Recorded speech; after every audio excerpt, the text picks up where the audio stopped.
ladies and gentlemen, welcome back once again to the Fallout Bar. Day number 5, Super Sunday at the Ali Pally or something along those lines. Jed's joined by Charlie Hopper and Cam. I love it when you two have the same first letter of your name. It doesn't get too confusing when you're in mid-flow or anything at all, honestly. First of all, Charlie, we'll start with you. How are you, buddy? Yeah, really good, mate, to be honest. Spent the whole day watching the darts, so it really was a Super Sunday, and there was some cracking games in there, and, you know, the last 2 games were exceptional, really. Cam, no pink hoodie for you tonight. Maybe that's foreshadowing a little bit of events that have gone on in the last hour or so. No, it wasn't coming out anyway today. It would have been too much of a push. But I mean, contrary to popular belief, I don't get changed based on what's happened in the darts that day. You literally did the first time you bought the pink hoodie out. One time. So no, it was a really good day. Same as Charlie, I've watched all of it today, along with football, cricket, everything else. I've literally not moved from this room all day.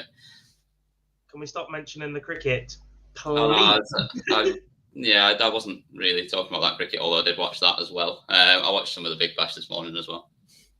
Proper cricket. There we go. White ball. Yeah, like we care about white ball. The lad that should be bowling in the Test team at the moment, taking 4 for 9 this morning for Sydney Thunder.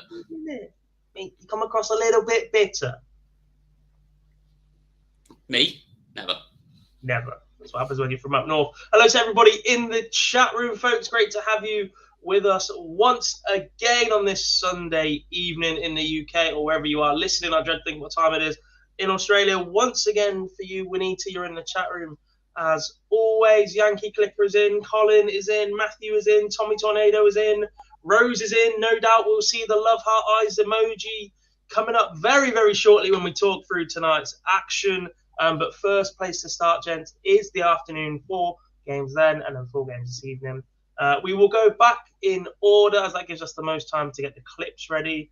We have a few of those interview clips ready for you folks, as always.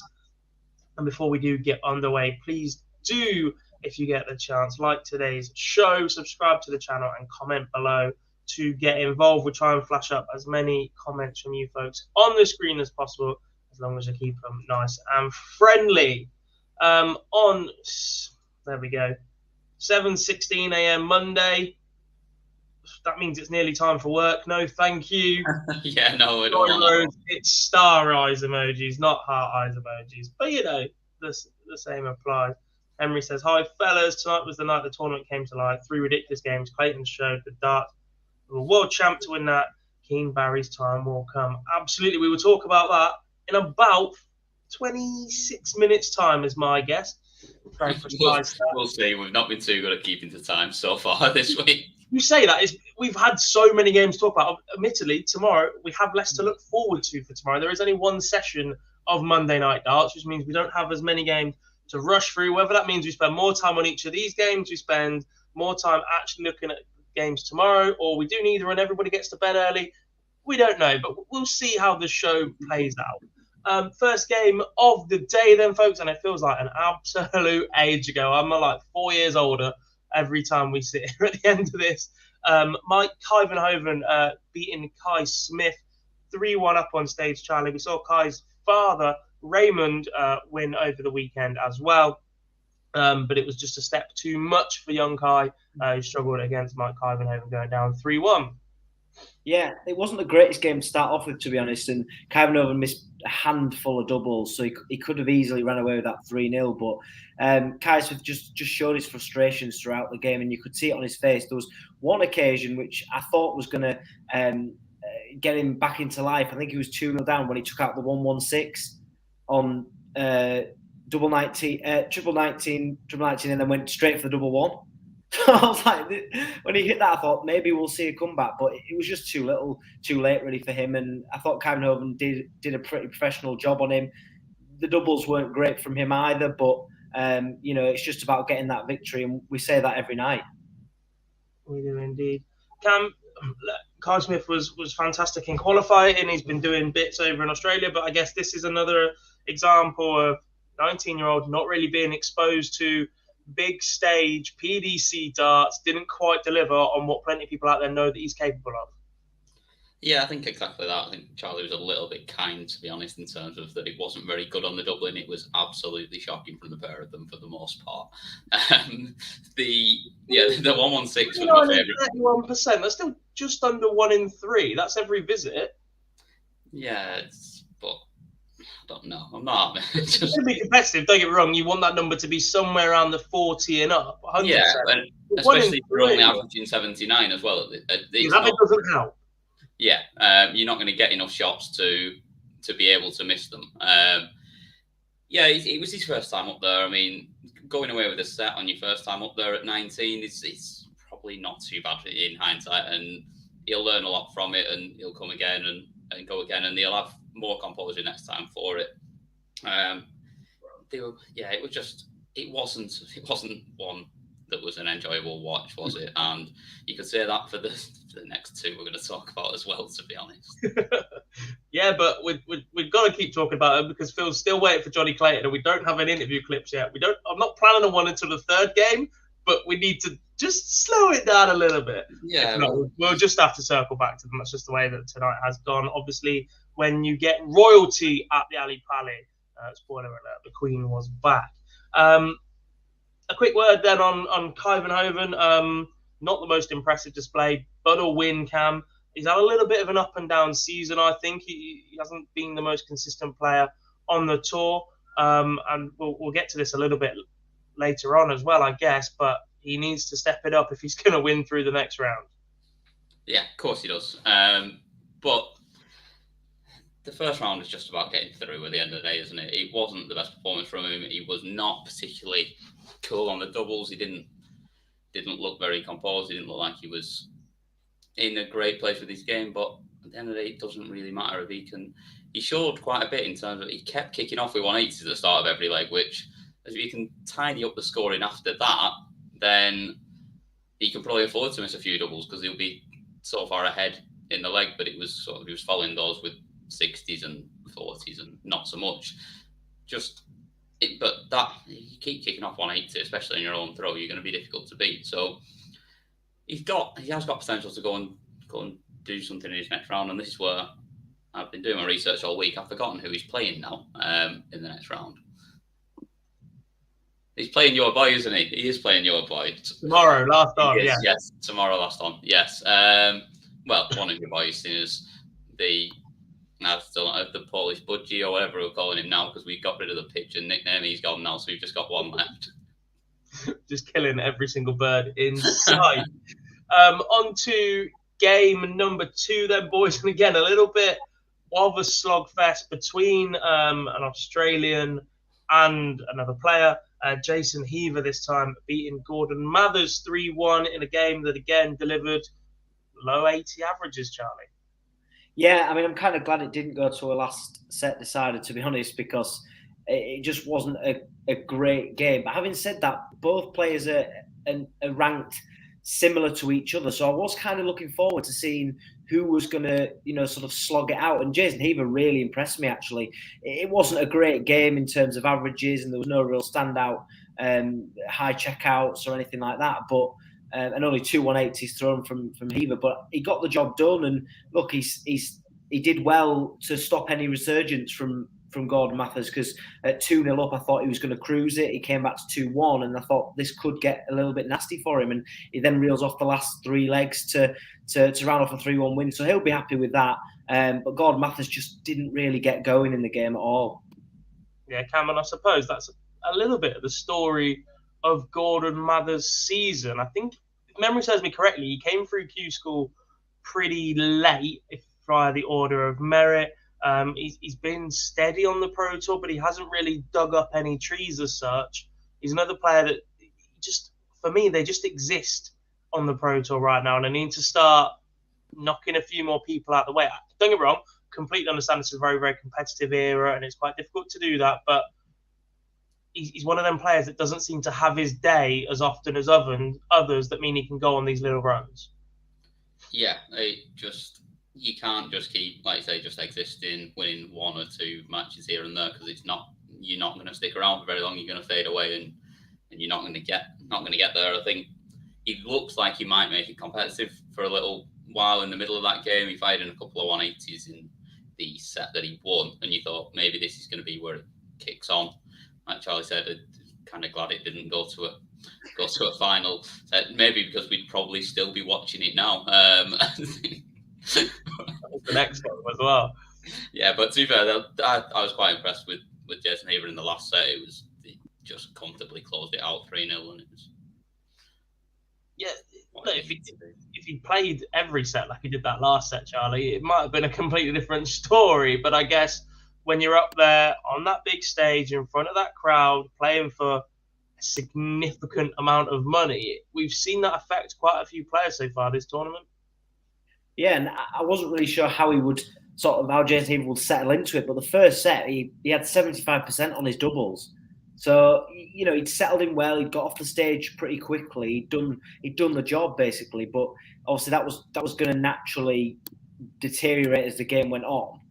But he could have got into a bit of a slogfest between him and Mathers if he'd reeled off another set and it would have gone to a decider. But he still had that daylight. And if he'd have played exactly as he did in the last set, where he averaged 88, 3-0, he could have been in the back room pretty quickly.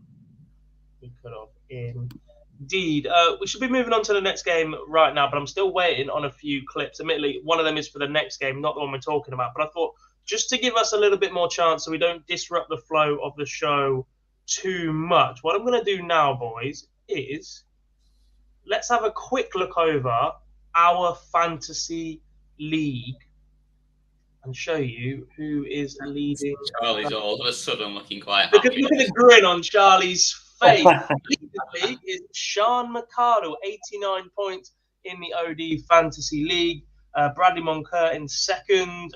Random username in third. Our very own Charlie Hopper sat there in fourth. Look at the grin on the young lad's face. Absolutely flying, mate. Let's have a look at your team, Charlie. What have you got for us? You got Peter Wright, you got captain of Gerwin Price, an eliminated Ratajski, and an eliminated Darius Labanauskas. Ross Smith putting up some serious points for you there, buddy. Alan Suter still got another game to play. Rob Cross still got a game to play. And Barney potentially got at least one game to play, if not two in this round, as he will take on Lawrence Ilagan tomorrow as well. You are placed pretty nicely right there, to be honest, buddy. Yeah, well, what can I say, mate? It's all in the research, you see. You've got to put the time and hours in to get it right. You just picked your name, didn't you? Yeah, to be honest, that wasn't the team I started off with. I couldn't get the account to work, so I'd set it up and it all crashed. So I just put them back in again, thinking who's going to win, and then, well, it's gone pretty nicely for me. Yeah. Come on then, Gob. Let's have a little scroll down. Where are you? Oh, miles back, mate. Don't worry about me. Steve Cadman's in fifth. Played at the World Seniors. He sometimes tunes in. So if you're watching, Steve, good to see you. Tony Standing's in sixth. Philip Wolf, he is in 10th position. He'll be on Twitter somewhere. Andrew Kinsman, he's normally watching most of our stuff, interacting with us on Twitter. He's in 14th place. Phil Bars, the gaffer, 15th. Overall, 61 points for Phil. Of course, he's got Michael Van Gerwen. Of course, he's got Michael Smith. Of course, he's got Gerwin Price. He's still got Barney to play in that one, and he still has Joe Cullen and Michael Smith. Charlie, so you need to be watching over that shoulder of yours. Let's keep scrolling down, see if we can spot any more of our team. Yeah, I've still not done mine. I'm not even in it yet. Oh, Liam Riley. Look at that. Liam Riley is in joint 39th place with Lee Boyce. A little bit of tetchy drama between the two there. Who have they got in their teams? Liam has got Van Gerwen, Price as captain, Smith still to play, Searle still to play, and Alan Suter still to play his second round game. Lee, Snakey, Jose still to play, Dobie as captain. Interesting move. Ryan Searle still to play, and Alan Suter's second round game still to play. The fact that Lee has done this with only one of his top four and still has an extra game to be played at the bottom is pretty impressive so far. Who else have we got? Lewis Henderson. He won one of our competitions recently. Maliki, there you are in 45th position, level with Jarlath Eaton. Oki Balboa's in. Keep scrolling. Scott Mitchell level with Juanita, one of us versus one of the fans. Dan Simpson's level with Matt Edgar. What a place to be that is. Anyone see me? Oh, there I am. Yay! I'm fuming. I thought worse. That would have been amusing. Right, enough of that. I'm fed up of seeing how bad I am. But yeah, if you're not involved, make sure you guys do. We're no doubt going to keep this as a rolling thing throughout the year. If the PDC keep this up, it has gained so much interest, and obviously that will help us. Gives us something to talk about on our live lounges, etc. We'll keep that as a running competition throughout the year. On to game number 3 of the day then, folks. And it was Alan Suter against Diogo Portela, or Portea, as Mark Webster kept referring to him as. Difficult to watch that at times. Suits 3-2 victory. Cam, to you first. Again, the averages are better in this one compared to the previous 2 games, but it was a tough watch. It was, yeah. It was one of those sessions where none of it was particularly enjoyable to watch. There was, again, a lot of messing around on the doubles from Suits. There's a bit of him getting a little bit too involved early on with the crowd and playing too much with the crowd and not really focusing on what he needed to do, I think. But there was a bit of magic from Diogo at times where he looked really good for short spells and then kind of just fell away a little bit and just faded away. But like they said in commentary on Sky, like Mark Webster said, he really needs to talk about Diogo, doesn't he? I think if he's playing week in, week out, you'll see a massive improvement from him. He's got that competitive play. I know he's played a bit in the live league and things like that, but he needs more. Yeah, Charlie, Diogo's always been in that slot, really, hasn't he? Where he needs a bit more. He needs to get himself on that tour full time and see if he can find that extra level to his game to be competitive permanently. He struggled at times. Tommy absolutely nails it. I like the trebleless visits on the stats. This was the highest trebleless visit stat game that I've seen so far in this tournament. Don't get me wrong, at other moments there were big scores, there were big finishes from both of these two, but the trebleless visits meant that this one stayed competitive because neither of them could really find the treble of any real consistency. Yeah, I mean, Alan Suter struggled massively at the start, and as Cam said, he looked like he'd got into a bit of a. He was a bit distracted by the crowd, wasn't he? And he was geeing them up a little bit, and he wasn't focused on the darts. He got off to a really slow start. But if anyone said to me, "What game would you say I should watch to get into darts?" this would definitely not be it, because this was probably my least favourite game of the whole day. And it was just one of them that neither player got away. But I reckon if Portel had a lot more involvement in the tour, if he was on the tour and he was playing regularly, we'd see a huge improvement in his game, because there was chances there when he was hitting the 180s with regularity that you thought the game is there, but it's just not been sort of repeated throughout the game, and that's the reason why he's on the losing end of a lot of results. Yeah, Charlie, and for not Charlie, you've just spoken. Cam, for Suits, fantastic debut year in the PDC, has made quite an impact. Obviously, him and Barney seem to have been here, there, and everywhere together as they've grown from the bottom of the rankings all the way up at the same time.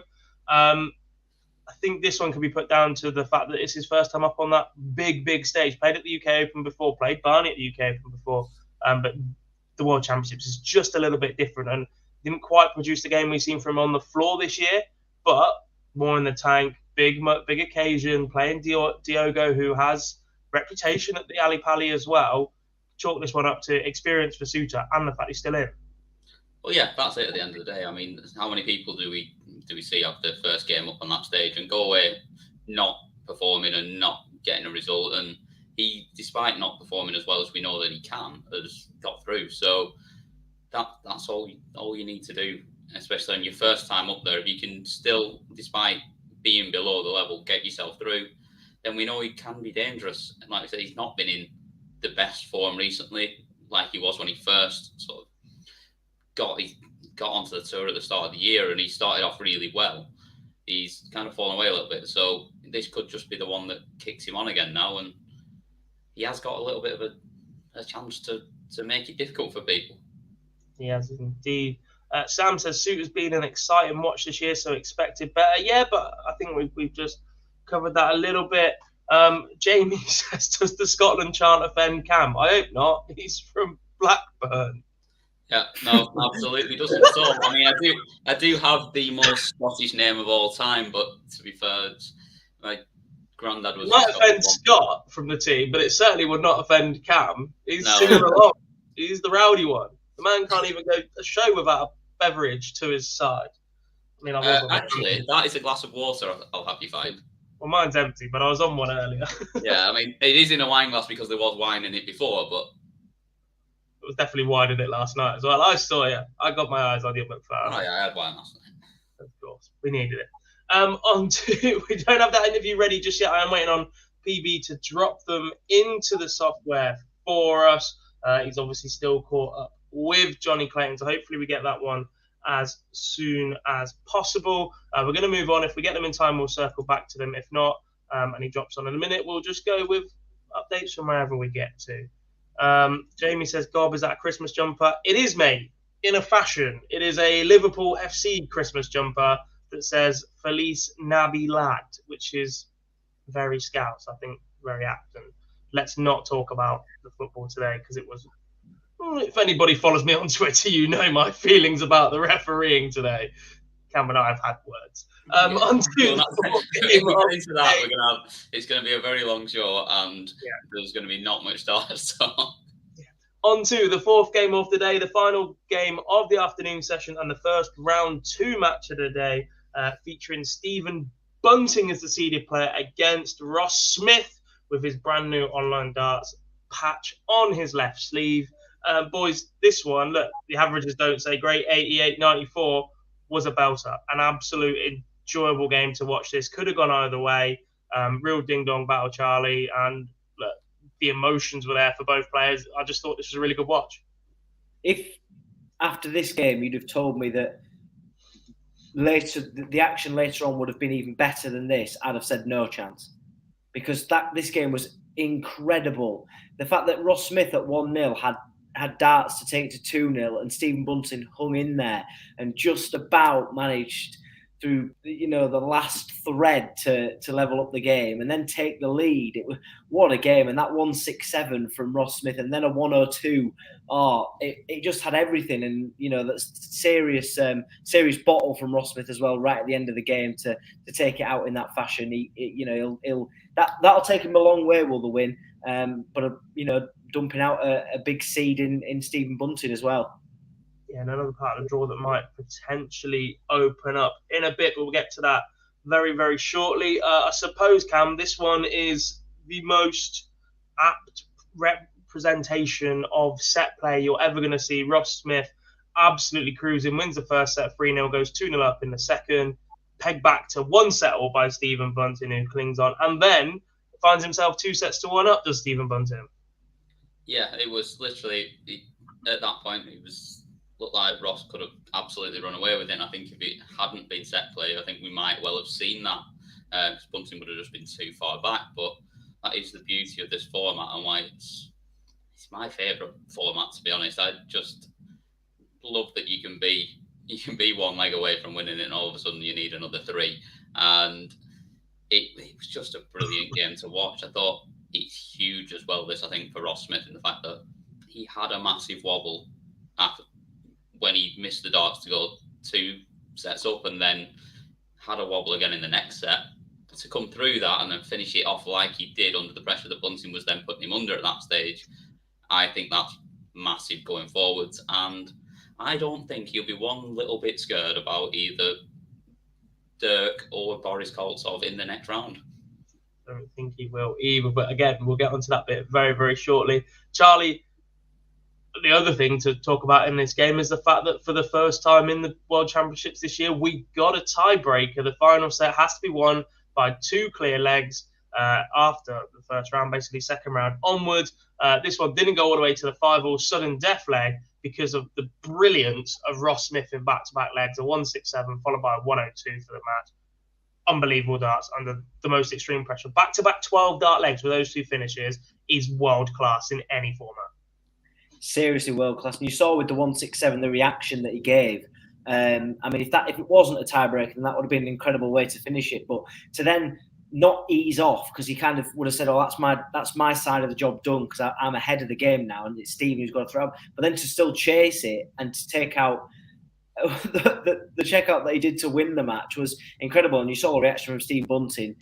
You can't really do much more, can you, in tiebreaking? Someone's at a 167 and a 102. What can you do? So, you know, Ross Smith will take a lot from that, and to go to the tiebreaker was you know, serious bottle from him, especially after experiencing the highs at the start and then the lows of being pegged back. He's then sort of built up after that, and you know, he's peaked at just the right time in the game. He has, yeah, indeed. It really did. I thought as well what was really impressive was the fact that it was the right way to go on that final finish as well. As soon as he'd left the marker, he didn't faff about going the way that would have already been in his head to go. He was clearly switched on and knew what he was doing at that point as well, because he went, "That's a good marker, I'm staying there, and I would take the double 11 and just run with it." I thought he was thinking properly at that point as well. And like I say, Bunting at the end, what can he do? He'd have had to go out in 12 and then 9 to beat him. So yeah, good luck with that one. Interesting question from Jamie. Says, does that Bunting loss completely negate what he did there last year? 2 steps forward, 2 steps back again. We've seen similar at the World Match Play when he found himself in a semi-final previously, not quite backing up the year after. A player with bags of ability, former BDO world title, comes in and wins a Pro Tour in his very first outing as a PDC player. We've seen him go relatively close, but never really pick up the silverware in the PDC that perhaps a player of his ability should have. Cam, where do you see Stephen Bunting's career going from here? Yeah, I wouldn't really write him off because of losing that game today. I think he was very, very competitive in it. He was very close to winning that game, and then we're talking about him going on and having a run again rather than Ross Smith. Yeah, okay, it makes it a little bit tricky for him now. Just nearly dropped my phone there, so I just had a little panic because I nearly dropped it.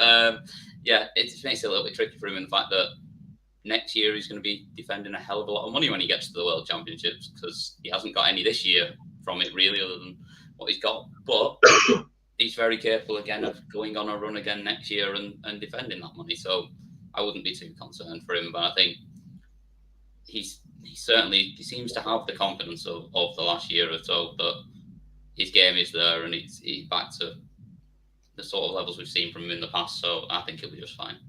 Yeah, and we spoke about how open Ross Smith's run for the draw is now. Like I said, he does play Dirk van Dijvenbode or Boris Koltsov next. Then would potentially play either Gerwin Price, Kim Huybrechts, or Steve Beaton. Obviously, that'll be after 10 days between games for Gerwin Price as well. On to the evening session then, boys, and we start off with a pretty one-sided affair. Martijn Kleermaker, the serial killer, as we here at Online Darts have affectionately named him, because he is menacing looking. Angry looking man. Defeating John Michael 3-1, Charlie. John Michael just never really seemed to get going in this one. Once again, the third set looked like he was showing a bit of resistance, and then there's just nothing left there for the fourth set.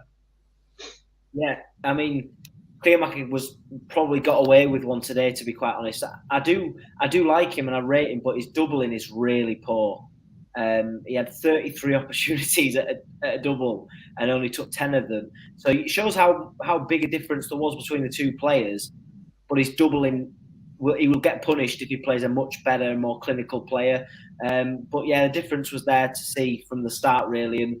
And John Michael just didn't get going. I mean, he obviously won himself a set, and he had a big celebration there, but Kleermaker didn't really let it bother him, and he got stuck in. Can I also say that he's an absolute giant? Because I saw him walking past Michael when he was throwing, and he was up to like his waist. I was like, he is a huge human being. He is a big old boy. There's a few other on tour as well. Vincent van der Voort, Boris Kirchmar, Florian Hempel is another tool. And if you're a professional handball player, you're never going to be a short ass like Cam at the bottom there. But yeah, he is a big old unit. Martin Clearmacher mentioned he was poor on the doubles. There was one set when he went absolutely berserk, Cam. We've seen it at times on the floor this year. A little bit disappointing when he has been on TV, but a win's a win again and moves on to the next round.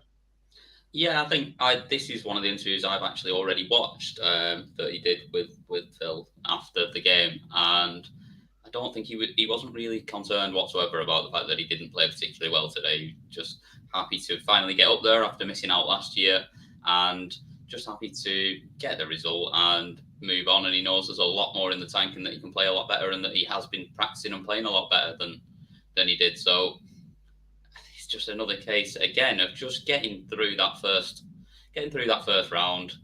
I'd say it was a potentially tricky tie, but to be honest, John Knight, he kind of proved what Jarlath said last night on the show, that he's not a very good darts player at the moment, and other than very short spells, I can't now argue with Jarlath whatsoever. In that we tried to, just because it's Jar. We tried to avoid the fact last night, me and you, in agreeing with him and saying that you can't say that, but he was pretty good. Really good. Indeed. Simon Whitlock up next for Martin Clearmacher. That, boys, is quite a winnable tie, I think, right now, because Simon Whitlock, again, has been a player that we've seen glimpses of throughout the year, Charlie, but not quite consistently delivered at the level of Simon Whitlock when he first came into that PDC. Yeah, and I expect a high-scoring game. You know how prolific Whitlock can be on treble 20, and he has gone through phases. But Clearmacher, if he can just tighten up the doubles, I can see him going all the way and getting through Whitlock. To be honest, he's not been in the greatest form recently, and he'll take confidence from today's game because he's through after missing out last year. That's another one ticked off for him. But yeah, it's going to be a good game between the two. If Whitlock brings his A game, then you'd expect a really tight one. But Clearmacher can take a lot of confidence from today. Yeah. And what about Michael going for the ball first with 50 left? I mean, I would do that, but that's just because I wouldn't be confident that I would hit the single number, so it guarantees me a shot at a double at least. But I am not playing in the World Championships. It's an absolutely ridiculous way to go. Well, is it? Yes. Because the logic is, if you go for a bullseye first, hear me out. If you go for a big single, you get 2 darts at a double, depending on what double you then leave and split or wherever you put it. You go for a ball first, you should still get a second dart at a double if you hit the big number and set it up. Or you get really fortunate and you get 3 darts at a double. If you miss and you drop it in the 18 or the 10, you've actually had 3 darts at a double. No, it's the smallest target on the board, man. Come on, you don't want to leave yourself faffing around on 25 or on potentially 39 or whatever. You could leave anything. You could leave 4. You could leave. Yeah, but it's always going to be a single to double combination. It's not as if you've ever got to go and hit a treble and you're going to make yourself worse. Yeah, but if you're confident enough that you can do that and you're not going to miss the big number on that second dart if you miss the bullseye, then you're definitely going to get 2 shots at double anyway, because you're not going to miss the big number first time round. No, it's not the right way to go, is it? Like, otherwise we wouldn't be having a discussion about it because everyone would do it. Maybe everyone's just not worked out yet. 20 years ago, going double-double was not the way to go. It was seen as disrespectful. But that is the way to go because it's a bigger target. Yeah, well, guarantee the dart double. That is all I'm saying. Paolo says, please can someone tell me the result of the Portela versus Suter match? We can. Alan Suter won that one 3-2 in the final set. We're just waiting now on some clips. There we go. And actually, we are going to play you a clip from Alan Suter's match. I appreciate we're going to jump around a little bit for the next couple of minutes before we do talk about the rest of the evening session. But let's take a step back. Let's hear from Alan Suter firstly. Speaking of Mensa, a little bit fragile at the moment, his form. Didn't play well against Fallon, and then that carried over into the Players' Championships? Is that something that you're nodding? So obviously you've seen that. Is that something you've identified that he can be got at and attacked? Yeah, of course. And I love darts. So I look at darts. I watch interviews with the dart players. I watch what everyone's doing on the tour. I look at stats. I look at the rankings. So I'm aware of what he's been doing and where he's not been at the Pro Tours as well. You know, it's pretty obvious he wasn't at the Pro Tours and his form was going to struggle. He had a good World Cup, but maybe it was Rodriguez that pulled him through the World Cup. So, yeah, let's hope that the scars from Fallon a year ago are still sore and he doesn't play his best against me. Some interesting points there from Suter, opening up a few wounds for his potential, well, it's the next round opponent, Mensur Suljovic. I really like that from Suits. He speaks a good game. And did you hear his Gary Anderson impression in there as well? I'm not going to try it. My Scottish accent. Cam, you're Scottish. You do it. I'm not Scottish. We know this. No, I just love that he loves darts and he watches darts and he keeps track of all of it rather than everyone tries to play it down and like, I don't watch it when I'm not playing. And I know when he's got time. The man's literally a firefighter that raises guide dogs and is just and then has to practice and do the rest. No idea. No idea. Indeed. I'm hoping. No, we don't have Smudger. So we're going to move on. We're going to look at the second game of the evening session. And it was an all-German battle, boys, that should, preempt this with should, have been very, very close. That was not the case. Florian Hempel blowing away Martin Schindler in straight sets, Charlie. A bit of revenge after the German Super League final earlier in the year. I didn't expect it, to be honest. I thought this was going to go all the way, which, you know, that's what I'd have liked to have seen between the two. But Florian Hempel just completely went through. We've seen it on the Pro Tour this year that he's gone the distance in quite a few of them in the Players' Championships, and you know, he's in a bit of decent form. You've got to look at the checkouts across the course of the match: 1-5-6, 1-5-8, 1-1-4. I mean, Hempel really stepped it up today, and Schindler didn't really have an answer for it. But you know, a bit of a shock result. I didn't expect it, but yeah, Hempel will be absolutely delighted, and you know, he's looking to continue his pretty decent form this year. Yeah, and Cam, that pretty much preempts the conversation we're going to have later about big finishes. But Hempel was on fire on the outer ring. He was, yeah. Those two big finishes, the 1-5-6 and 1-5-8, both of them absolutely bang in the middle as well. They just looked, from the first dart at the treble 20, just looked like they were going, both of them, and took them both out. And yeah, I think that they really hurt Schindler, I think, at that point, because early on it was fairly competitive and it was looking like being a very good game, like we expected it to be. He'd never beaten Schindler before this either, as I sort of touched on last night as well, which he didn't look, there was no signs of nerves or like that felt that Schindler had the better of him or anything like that. He just went up there and bashed him up. And I think at 2-0, Schindler he was finished. The wall had been well and truly knocked down at that point. Tommy says Hempel to be the best German darts player soon. I think so. I genuinely think he's in with a chance. Max Hopp seems to have struggled with all the pressure that comes with being Max Hopp in Germany. Gabriel Clemens is a very, very solid player, but is yet to have taken that next step.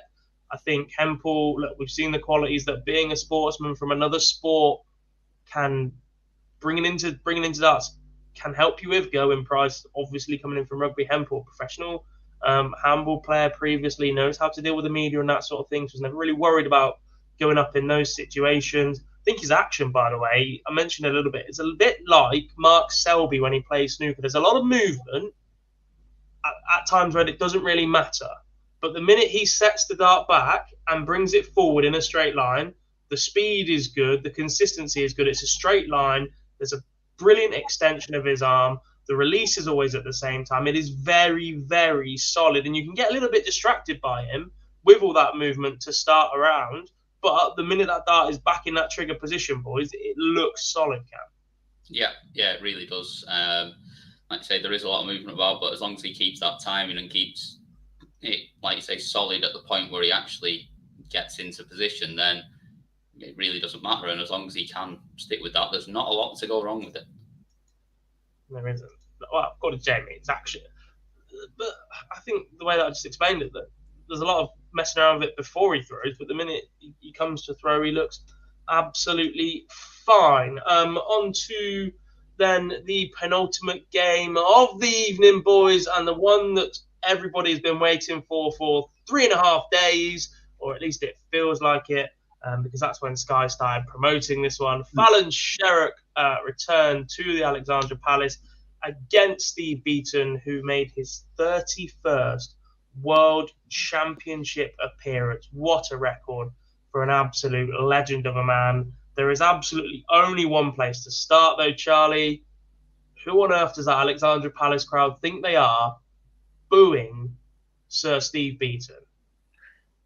I'm kind of glad you've got me and Cam on, because if you'd have got Jar on after the tweet and the rattling that he's done this evening, yeah, look, I think we expected it, didn't we? It was always going to happen, and that's just the way that it was. I'm sure Steve Beaton was prepared for that, but I kind of expected during the game him to drop off, and he really didn't. The standards that he set were incredible for him, and the way that he is and how long he's been there. I just didn't expect him to continue it, but it just felt like from that first set when he won it, it was kind of written in the stars that Fallon just could not match him. I guess. Cam, I want to touch on something here, because there was a lot of talk about it being the game of the tournament. It wasn't. That was Willie Borland against Bradley Brooks. I think Ross not even as for that. Yeah. And the one that followed also, by the way, is definitely with a chance for that. And the standard has been touched on a lot about how good it was. Steve Beaton averaged 90, Fallon 88. And I want to look a little bit further down the line with this, in that it was a competitive performance. It was good back and forth between those two. But should Fallon be placed in the Premier League, as is being suggested by an awful lot of people, that just won't cut it against the top 10 players in the world. It won't, no. But it is just one performance. We've seen her do a lot more than that over a lot longer as well. That wouldn't change my mind on whether to put her in on the back of one bad performance. We've seen it from everyone at times that they chuck in a not as good game. I didn't think she wasn't too bad tonight, but I thought there was a lot towards the end, particularly a lot of loose darts, which generally don't see as much of from her. She generally stays pretty straight, but there were a lot drifting into the one, especially towards the end. Steve Beaton was fantastic, though. I just thought on throw, particularly, he was brilliant. He had a couple of ropey legs where he was missing it into the 5, and he was having a couple of ropey visits, but when he was back on throw, he was always kicking off strong, and I thought he played really well. I mean, I thought he probably played slightly higher than 90 average. I was a little bit shocked, actually, that it was as low as I felt better than that, watching it at least, but I don't know whether that was just partly the commentary and trying to talk it up more than it was. It was a really enjoyable match to watch as much as anything, and Steve Beaton rolls on into a winnable tie in his next round, especially because Kim Hyrex has been having a little issue trying to get into the country as well. He's in the country, don't worry. He's in now, is he? Right, okay. Yeah, Kim is here. He was turned away by the French border police. Apparently now they're stopping people travelling between countries. And he had to fly into Belgium instead. Should have made that a little bit of a dig, but the French. Kim Hyrex, he'll take on Steve Beaton. Next, a lot of talk about the crowd, Charlie. They were always going to boo. They were always going to get on the side of Fallon Sherrock. A lot of people talking about true fans and real fans of the darts, etc. But again, this is the atmosphere that the PDC have built over the last 20 years. The World Championships at Ali Pali is the best Christmas party in town. And they'd rather have that than all of us sat here on YouTube talking about it that are there to appreciate good darts. They're going to clap along. We're not going to go and sing "Stand Up If You Love the Darts," are we? Because we've been there, we've done it, whatever else. It just doesn't appeal as much anymore. It's a different breed of fans. But I think people that are saying that they aren't true darts fans, mate, they're putting the money in the back pockets of the dart players. They're more than enough fans. It's the same as travelling football fans. They pay their money to go, sing what they want. Yeah, 100%. And you'll just see a lot of Christmas parties and stuff and friends going, which some of them will just think, the darts looks good. Why don't we go there? Some of them are just there for they're not really there for they don't really care who wins, really. They're just there to have a good time, sing, drink, get absolutely smashed, dressed up. Some of them, there is people there who actually do enjoy it, but the booing of players, like we saw tonight, I didn't agree with that. But then when Fallon levelled the game up at 1-1 and then 2-0, just the atmosphere there, that confirms that sport needs live fans, and not having them there to now, it really just, it gives you that buzz, doesn't it, when you see everyone up on the feet and, you know, chanting and getting going. But yeah, they shouldn't have booed tonight, but we kind of knew it was going to come, didn't we? I actually didn't think it was that bad tonight. I think we've seen a lot worse in Fallon's games previously against other people. I actually thought they were pretty respectful. There were a couple of boos, but there was nothing really when he was throwing. I actually thought tonight was absolutely fine. I thought it was also there was a bit of good fun in the walk on. Yes, okay, none of us really want to see Steve Beaton get booed just because of who he is, but I didn't think he was too bad at all tonight. I actually think there's been a lot of people going off on Twitter because they like to have a whinge about things and moan about things. I thought it was all right. No, not on Twitter, surely. I know. I've not actually read Charlotte's report on tonight's starts yet, but I imagine his keyboard took a proper hammering when he was typing it out. New laptop incoming for Mr. Eaton. The thing is, I did say it in a little bit of jest about booing Steve Beaton, and what I will say this one is that I don't recall anybody deliberately trying to make Steve Beaton miss. There was booing at times, which is a little bit pantomime and a little bit in jest, I think. But I don't recall anybody shouting or screaming or whistling on the throw. And I think that's a clear distinction. A wall of noise is the same noise no matter what it is. The crowd can all go, "Ooh," when you're throwing on a double or whatever. You just have to learn how to deal with that, because that's part of the entertainment. You're going to get it in football when you're taking a penalty. You get it in every other sport apart from rugby, where they make you sit in absolute silence when they're kicking a ball. But yeah, there was no whistling. There was no adverse moments where they really tried to affect Steve Beaton's dart. But I think for Steve Beaton, he's been in the game so long that he's probably the amount of noise that he'll have heard across his whole career. So he'll just be so used to just channeling and being able to focus on the darts. So for him, he'd have known it was coming and he prepared for it. But I think he did a really good job of blocking out just the wall of noise. And we've seen it worse before. So I think I do agree with Cam in the fact that it wasn't as bad as a lot of people are making out it was. Yeah, Charlotte also said he wants his right of reply that he didn't actually mention the crowd once regarding the Beaton Sheriff game. On to hearing from Sir Steve Beaton himself in his post-match press conference. I tried to make out he didn't. Yeah, I mean, I've had sleepless nights and everything. I mean, there's no lad that out of all the dart players that can say, "Oh yeah, what a good draw you've got." You know, nobody wants to play Fallon or Lisa, and it's just the way the draw comes out. But you've got, like I said, you've got to treat him as an opponent and play your game. And I am so happy I've come out on top. Simple, effective, Steve Beaton. What a hero. On to the final game of the evening. I just want to touch on a couple of comments before we do move on. Where has it gone? Paulo is in Rio de Janeiro, Brazil, an amateur darts player. Thank you for the nice chat to keep us updated and well informed about the World Championships. It's absolutely our pleasure, Paulo. Hope you continue to tune in throughout the rest of the tournament and heading into Q School. Perhaps you'll be joining Diogo in a couple of years, flying the flag for Brazil. Maliki, yeah, hit the like button for not just for Jack, for OD. We are a team. Yes, please do hit that like button.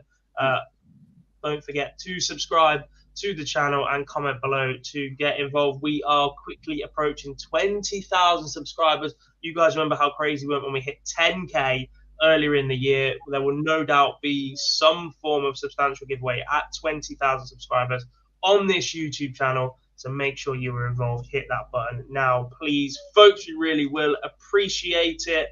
On to then, folks, the final game of the evening, and what a game this was. I've even prepared my own little graphic for this one, boys.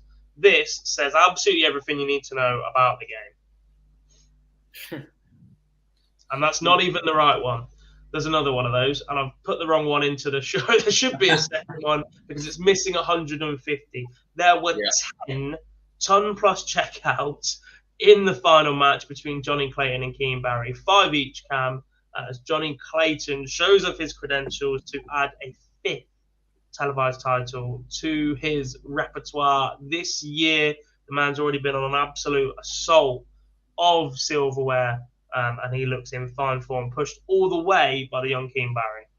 Yeah, this was a great watch, wasn't it? I think, like we say, it's right up there with the Brooks Bowling game in terms of quality and in terms of entertainment. It was back and forth.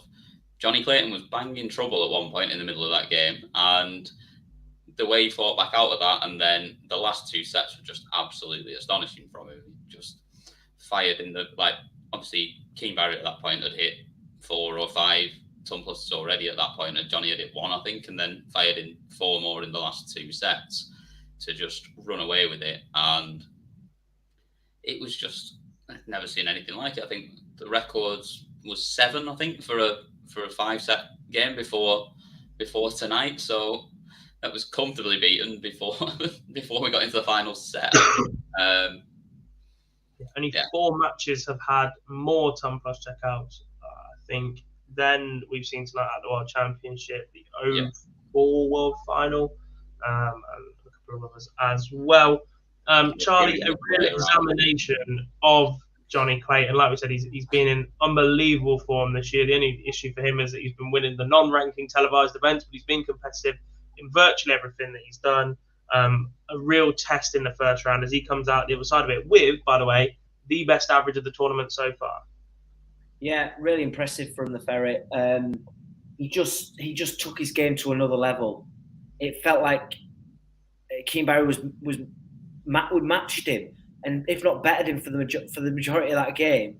And then when he needed it, the 150 comes out in the last set, and it just sort of killed off Keane Barry then. And a 112 average in the final set in the deciding set is incredible, and that's just the experience that he's got. But you do have to feel sorry for Keane, because he played his heart out there and he did deserve to win. But when you're coming up against a player like Johnny Clayton, who's had an absolutely incredible year, that next level the next level of game is going to take it there, and it's always going to beat the best players on their day. It is indeed. Let's hear then from Johnny Clayton before we look ahead to tomorrow's 4 matches. Can we threaten this at the start of the show that we'd be on time? We're 100% not on time, so let's rattle through Clayton. We'll look ahead to tomorrow's 4 games very, very quickly, and then we will let everybody get to sleep before, no doubt, some of you have to go to work tomorrow morning, myself included, for a couple more days before we do finally get that break for Christmas. Here is Johnny Clayton, though, in his post-match press conference. 4 TV titles this year, including the Premier League. Would you hand them all back and swap them for this one? Yeah, definitely. Okay, maybe not. Yeah, no, I would. 100% I would. Yeah, I'd love to pick this up. It's every dart player's dream, so I'd love to become a world champion. So a fair bit of money this year as Johnny Clayton across those 4 round events. Might not 4 titles he's won. Might even be pretty close to the $500,000 that he has won. He would win by winning the World Championship, but going down in history as a world champion just means something, boys, and I've been saying this for a long, long time now. On then to look ahead to tomorrow's action. Chat room, you know what to do when we're going through the games. Fire your score predictions up, and we'll flash them up on screen as well. We are going to try and rattle through these as quickly as possible, though. Starting off, boys, with what could really be a close encounter. James Wilson against Luke Woodhouse. Charlie, I'm coming to you first. It's going to be a good game, and what a game to start. I am also on the Fallout bar tomorrow night, I believe, so only 4 games to preview may mean a nice early night. Or just do an extra long, in-depth Right, okay. Now that I've said that, that is exactly what's going to happen. I think Luke would also win the game, but I think he wins it 3-1. I think he has just a little bit too much for James Wilson, but still a really good game to start off the off the night. Yeah, on to you, Cam. Yeah, I think Luke would also win the game as well. I think just a little bit more in the time when he needs it, and I think 3-1. I also go Woodhouse. A couple of years ago, I probably would have edged towards Wilson, but I think Woodhouse has developed that extra level to his game over the last couple of years. Looks really competitive, and I'm just not convinced by James Wilson at the minute. He's a little bit hit and miss. I think he's had a couple of injuries as well. So with that, I am going with Woodhouse. Plenty in the chat room. I'm going Woodhouse as well. But I'm going to go 3-1 to Luke. Next up, boys, we saw Roby John put in a remarkable performance a couple of nights ago. His brother attempts to do the same tomorrow night. Rusty Jake Rodriguez will take on Ben Robb, and maybe we'll get to see the same interview again because they played them the wrong way around last time. That was definitely meant to be Rusty interviewing Roby before he went on. We got the other one. We'll see what Sky produced for us. Cam, on to you for this one. Who wins?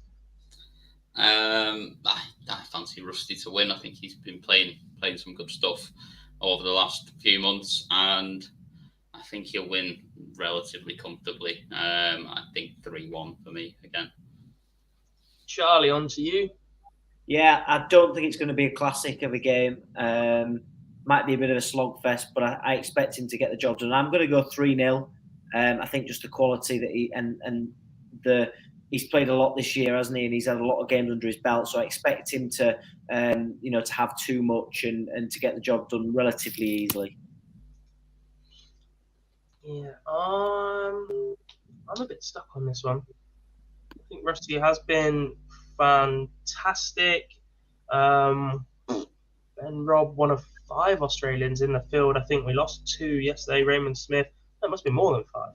Oh, Raymond Smith's still in. Ben Robb's a Kiwi. That's why there's no extra star on the bottom of that flag. My apologies. It's a bit difficult to tell when they're that small. I'm going to go Rusty, but I'm going to go 3-2. I think it goes close. I think Robb runs him in with a decent game. Next up, can we have a Barney alarm? I don't have it in the software we're using right now, but I would promise I will try and get the Barney alarm for you folks tomorrow night. Raymond van Barneveld, the 5-time champion of the world, is back after retiring 2 years ago on the Ali Pali stage.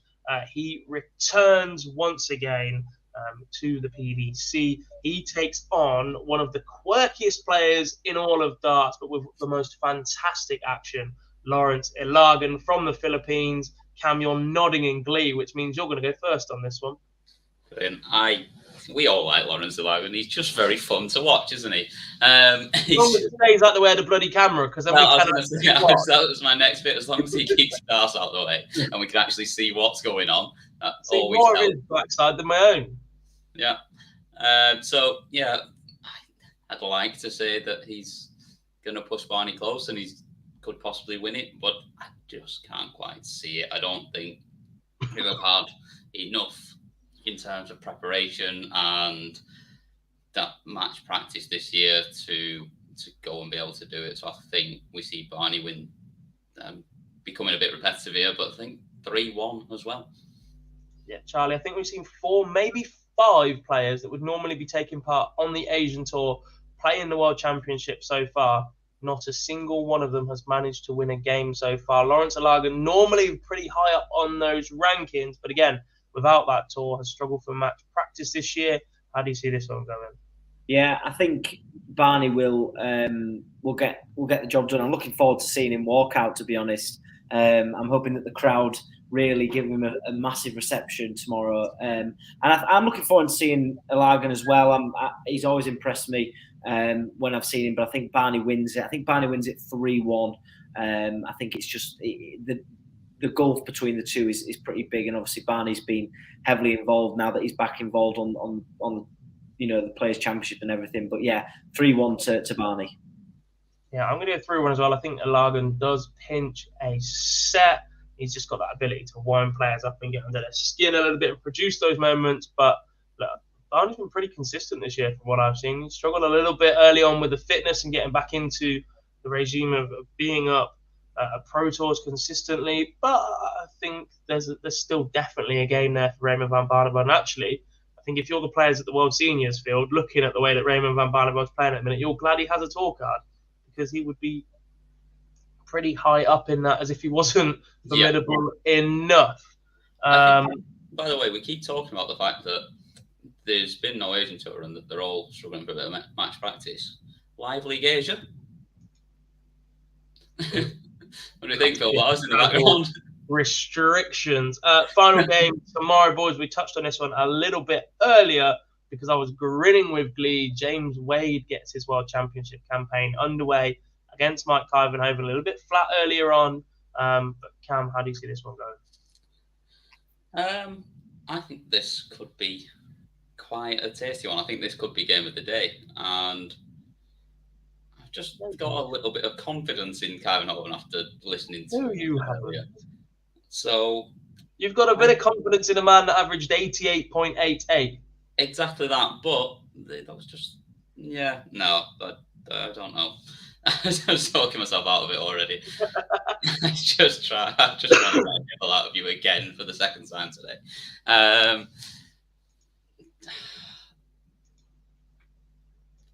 Let's see another seed go. 3-2, Ivanhoven. See you go for the rest of the week. You carry on, Charlie. Wade wins for me. I think his game is just too consistent, and recently he's hit levels that will blow Ivanhoven away. Unless he can, improve on his doubling. I think Wade wins. I think he wins 3-1. I think Ivanhoven nicks a set, but I think the consistency of James Wade is just going to be too much for him, and I expect it to be relatively an easy way through for James Wade. Yeah, as always, the concern here is that if James Wade averages 92 for the first set, that is where it will stay for the entire match. Again, before the Grand Slam, a little bit tetchy about where James Wade sits at the minute. Obviously doesn't have the greatest Ali Pali record. It's one of the only titles that the man pretty much has not won. But that being said, battle of left-handers tomorrow as well, rather interestingly. I think Wadey wins this one 3-1, boys. That pretty much wraps up the show tonight. Thank you very much to everybody in the chat room once again. Thank you to our friends at BoyleSports for sponsoring the coverage of this show. Keep an eye on our website and socials for the best bets, offers, and anything else we can offer you from our friends at BoyleSports. Before we do go, a little bit of a sad moment here at Online Darts. Jarlath Eaton tonight has written his final preview for the team. He said, "Evening all, wanted to say thank you for being so amazing and watching the channel. See you around, Jar. We are going to miss you, mate. It's been an absolute pleasure to have worked with you from On the Ocky as a podcast all the way up to Online Darts, mate. You've been absolutely superb and crucial to what we've managed to get off the ground here at Online Darts, mate, and we really are going to miss you. But he is off to spend some time with family over Christmas. His final preview will be live on our website tomorrow morning, and then it's up to the rest of us to fill that massive gap that he is leaving in the team. So all the best, buddy. Really mean that. I love you to pieces. Thanks very much for watching, folks. And on that note, we will see you all tomorrow.